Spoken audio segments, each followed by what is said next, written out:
मोदी @9च्या माध्यमातून तुम्ही विविध घटकांना भेटताय, आज तुम्ही भेट घेतलेली काय सांगाल? संपर्क ते समर्थन या मोदी @9 या 9 वर्षाच्या कार्यकाळाच्या अत्यंत महत्त्वाच्या विकासाच्या कामासंदर्भाने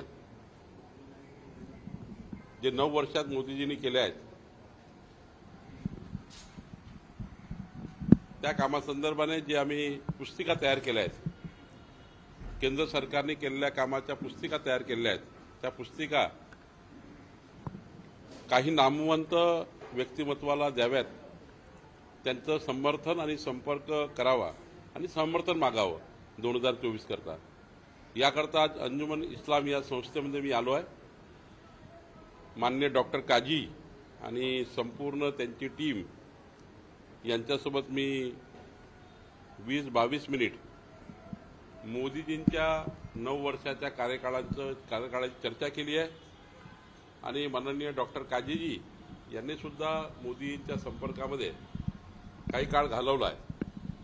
त्यांनी त्यांचे अनुभव शेअर केले आहेत आणि अंजुमन इस्लाम आणि संपूर्ण टीम मोदीजींच्या 2024 नंतरचा भारत जो मोदीजींनी संकल्प केला आहे की 2024 मध्ये आणि 2024 नंतरचा जो भारत आहे तो जगातला सर्वोत्तम भारत निर्माण होईल, हा संकल्प जो केला आहे त्या संकल्पाला साथ मिळेल अशी अपेक्षा मी डॉक्टर काजी यांच्याकडून व्यक्त केली आहे। सर, कालच्या जाहिरातीनंतर आज संजय राऊत यांनी पुन्हा एकदा टीका केलेली आहे। ते म्हणाले की कालची जाहिरातीने असा अर्थ होतो की शिंदे गटाच्या मनात काहीतरी सुरू आहे, त्याचसोबत 2 महिन्यात हे सरकार अपात्र ठरेल असं ते म्हणतात। मी आधीच सांगितलं आपल्या सर्वांना की संजय राऊत यांना उत्कृष्ट उत्तर देण्याकरता आमचे आमदार नितेश राणे काम करतात आहे। त्यामुळे नितेश राणे आपल्याशी बोलले असतीलच, त्यामुळं संजय राऊतवर मी काही बोलणे योग्य नाही आहे।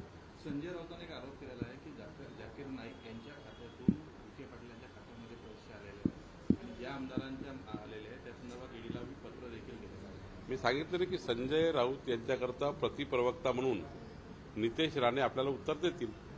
सर, आज दुसरी जाहिरात आलेली आहे। सर, आज दुसरी जाहिरात आलेली आहे।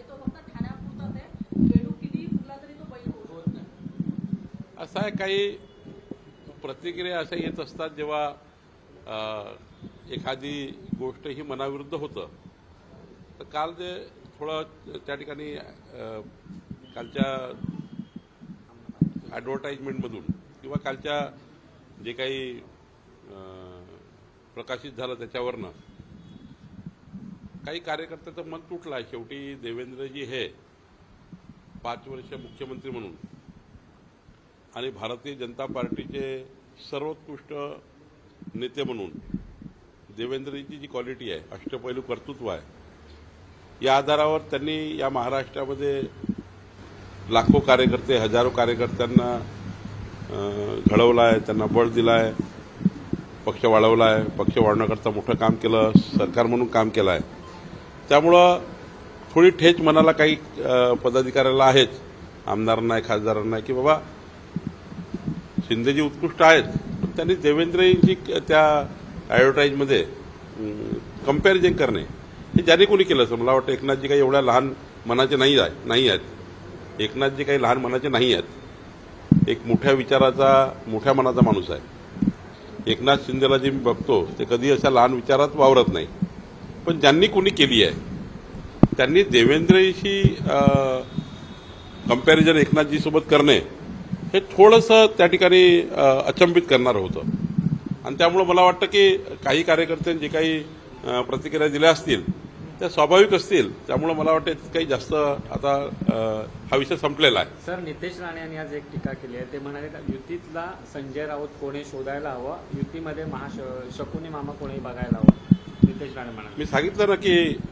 एकनाथजी मोठ्या मनाचे आहेत, देवेंद्रजी हृदयाने विशाल आहेत। दोनही नेते प्रचंड ताकदीच्या महाराष्ट्राला मिळाल्या आहेत। अशा वेळी अशा पद्धतीच्या ॲडव्हर्टाइजमेंट करून भाजप सेना युतीमध्ये मनमुटाव तयार करणे याकरता ज्यांनी कोणी काम केलं असेल किंवा अनावधानानं झालं असेल, जे काही झालं असेल, मला आता याच्यामध्ये जास्त जायचं नाही, हा विषय संपवायचा आहे. पण पुढच्या काळामध्ये असे विषय होऊ नये याकरता काळजी घेण्याची गरज आहे. त्याकरता मी एकनाथजीशी बोललो आहे, माननीय देवेंद्रजीशी बोललो आहे. यानंतर मात्र अशा पद्धतीच्या कुणाचंही मन दुखणार नाही. शेवटी भारतीय जनता पक्ष हा महाराष्ट्रातला सर्वात मोठा पक्ष आहे. भारतीय जनता पक्षाचे नेते देवेंद्रजी हे सर्वोत्कृष्ट नेते आहेत आणि एकनाथजी आणि देवेंद्रजी लहान भाऊ मोठ्या भावासारखं काम करताय.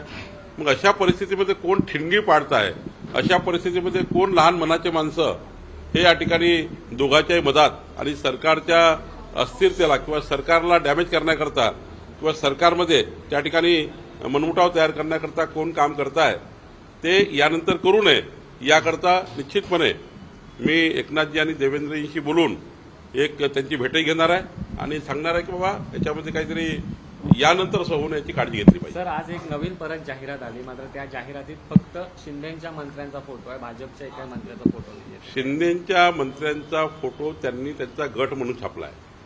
त्यामध्ये काही तुम्ही आता कोलीत लावणं काही योग्य नाहीये. असं कोलीत तुम्ही लावू नका.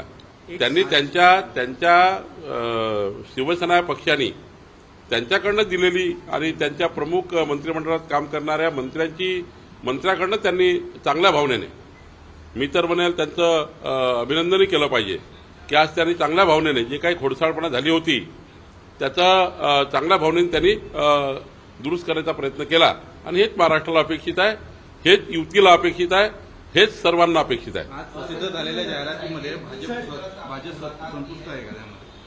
नाही, संतुष्ट किंवा असंतुष्ट आम्ही कालही नव्हतो, आजही नाही. संबंधात काय आमच्या संतुष्टी किंवा असंतुष्टीचा? काल जी ऍडव्हर्टाइजमेंट आली त्या ऍडव्हर्टाइजमध्ये काही जे कोणतरी खोडसाळपणा केली आहे ती आज त्यांनी त्या पद्धतीने त्यांची भावना जर चुकीची असती किंवा त्यांची भावना जर वाईट असती त्यांनी मग आज त्या ठिकाणी ज्या पद्धतीने आज त्यांचं प्रेझेंटेशन त्यांनी केलं, प्रसिद्धी दिली आहे. मला वाटतं की कोणतरी खोडसाळपणा केला होता तो दुरुस्त करण्याचा एक मोठा प्रयत्न केला आणि चांगला आहे महाराष्ट्राकरता, हे आमच्या युतीकरताही चांगला आहे, हे आमच्या पक्षाकरता चांगला आहे, त्यांच्याही पक्षाकरता चांगला आहे. कोणीतरी लहान व्हावं, कोणतरी मोठं व्हावं. त्यामुळं मला वाटतं जेव्हा युती करतो आपण, जेव्हा अलायन्समध्ये चालतो तेव्हा एखादी गोष्ट आमच्याकडनं चूक झाली ती आम्ही दुरुस्त केली पाहिजे, त्यांच्याकडनं चूक झाली त्यांनी दुरुस्त केली पाहिजे. तर मला वाटतं याच्यामध्ये काही खूप काय आता हा विषय संपलेला आहे.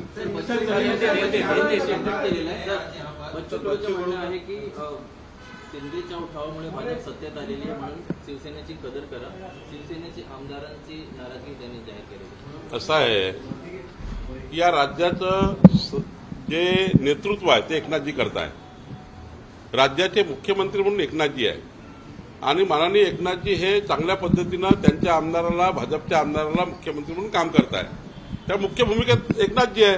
त्यामुळे बच्चू कडूजीने आमच्याकडनं असं म्हणणे, आम्ही त्या ठिकाणी सरकारमध्ये आहोत, सरकारने 105 लोकांनी एकनाथजीच्या नेतृत्वावर विश्वास ठेवलाय, देवेंद्रजींनी सुद्धा आमच्या नेतृत्वाने विश्वास ठेवलाय, केंद्रीय नेतृत्वाने विश्वास केला. मग आता एकनाथजीच आमचे नेते सर्वांचे असल्यावर बच्चू कडूजींनी असं म्हणणं की त्यांना चांगलं सांभाळा, त्यांना चांगला वागवा, खरं तर मुख्य सीटवर जो व्यक्ती असतो त्यांचीच जबाबदारी असतं. त्यामुळे एकनाथजी चांगल्या पद्धतीने सांभाळतात आहे.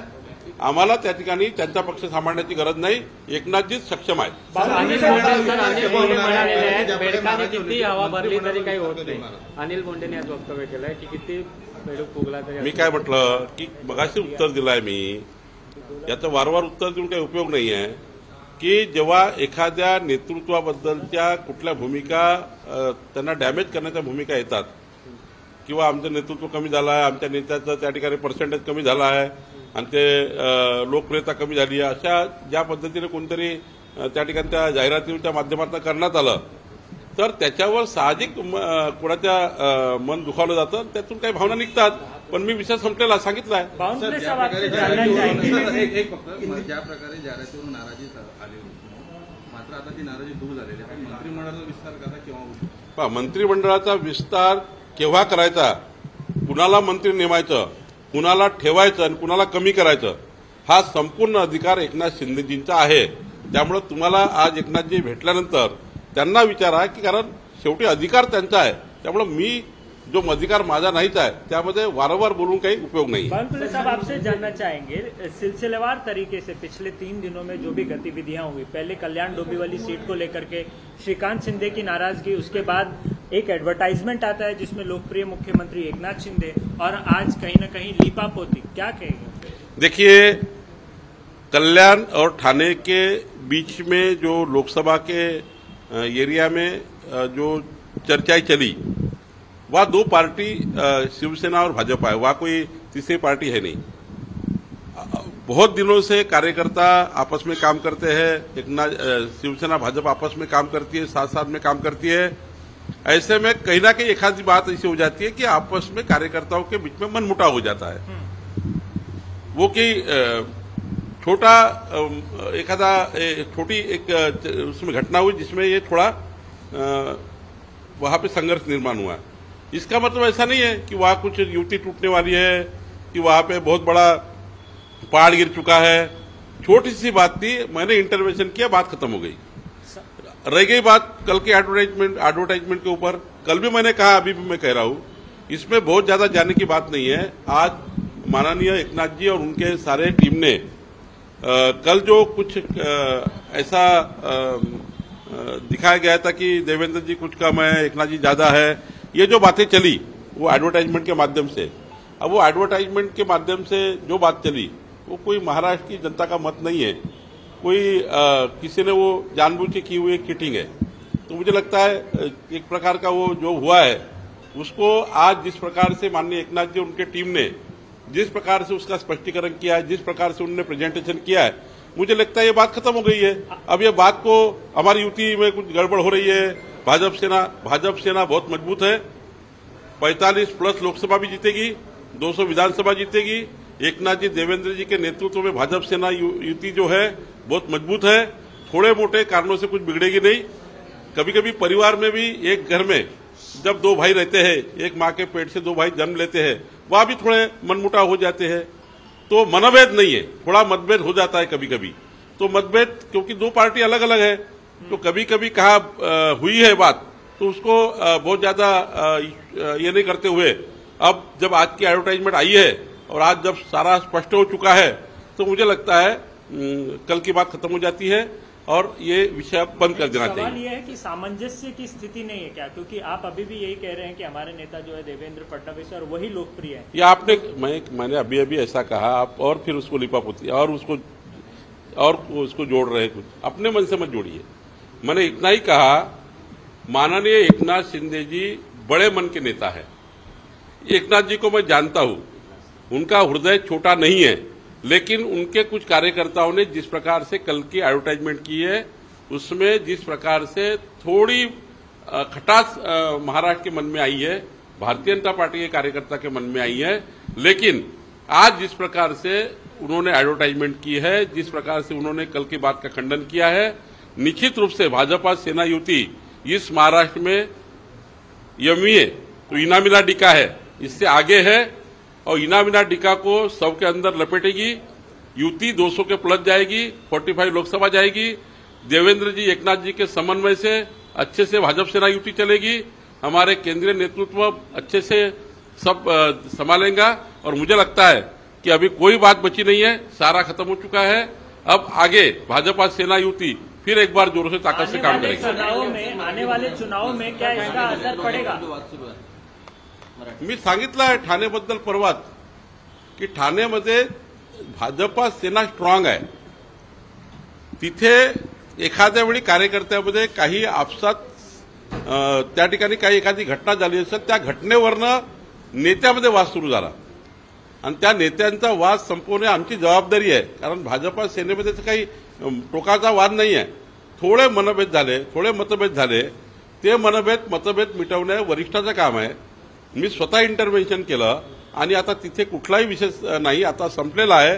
कालच्याही ॲडव्हर्टाइजमेंटचा विषय संपलेला आहे. आता त्या ठिकाणी एका परिवारात 2 भाऊ असतात, त्या 2 भावाचा सुद्धा वाद होत असतो. त्यामुळं थोडा मोठा काही झालं त्यावर एवढी मीडियाची काही प्रतिक्रिया आवश्यक नाही आहे. आता भाजप सेना युती ही एक संघाने, एक दिलाने, एक मताने या महाराष्ट्रातल्या इनामिना डिका महाविकास आघाडीला पराभूत करून 200 प्लस भाजप, शिवसेना, आमदार आणि 45 खासदार या महाराष्ट्रात निवडून आणेल ही तैयारी आम्ही करतोय। आने वाले चुनावों में क्या इस खटास का असर पड़ेगा? कोई खटास का असर नहीं गिरने वाला है। बात चालू हुई थी, बात खत्म हो गई, ये आते रहेगी जाते रहेगी, इसमें क्या खटास होती है? ये कोई खटास वाली बहुत बड़ी बात है क्या? कोई पहाड़ गिरा क्या? कोई आसमान गिरा हुआ है क्या? असर नहीं होगा। कोई साइक्लोन आया हुआ है क्या? कुछ नहीं आया हुआ है। Thank you sir, thank you.